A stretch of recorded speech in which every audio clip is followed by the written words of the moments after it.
දවසක් හොඳට ඉගෙනගෙන ලොකු රස්සාවක් කරපු පුතෙක් තීරණය කළා එයාගේ වයසක තාත්තාව වැඩිහිටි නිවාසයකට ගිහින් දාන්න. තාත්තට දැන් වයසයි. සිහිය ටිකක් මදි. බිරිඳ කිව්වේ තාත්තා ගෙදර ඉන්න එක අපේ නිදහසට බාධාවක්. ළමයින්ටත් කරදරයක් කියලා.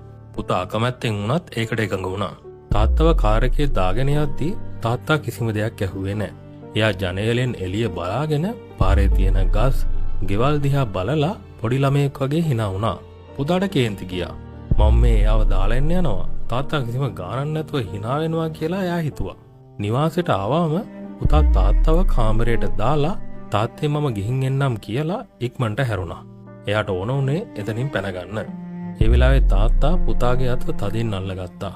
පුතා හිතුවේ තාත්තා මාව දාලා යන්න එපා කියලා අඬයි කියලා. ඒ තාත්තා පුතාගේ සාක්කුවට පොඩි ලියුම් කවරයක් දාලා hina වෙලා මෙහෙම කිව්වා. පරිස්සමෙන් යන්න පුතේ. මම දන්නවා ඔබට දැන් මාව බරක් කියලා. මම මෙහෙ ඉන්නම්. හැබැයි පුතේ කවදා හරි උඹේ දරුවොත් උඹ මේ වගේ තැනකට ගෙනාවම උඹ ඒක දරා ගන්න විදිය මම මේ ලියුමේ ලිව්වා. ඒක පරිස්සම් කරගන්න. පුතා ගල් ගැහුණා. එයා කාර් එකට ඇවිත් අර ලියුම කියවුවා. ඒකේ තිබුණේ පුතේ මම උඹව පොඩි කාලේ ඇවිදින්න බැරිව ඉද්දි අතේ තියාගෙන හිටියා මිසක් බිමින් තිබ්බේ නෑ. අද මට ඇවිදින්න බැරි වෙද්දි උඹ මාව මෙතන දාලා යනවා. කමක් නෑ පුතේ. උඹේ අතේ මගේ බර තිබුණට මගේ හදවතේ උඹ ගැන බරක් නෑ. සතුටින් ඉන්න.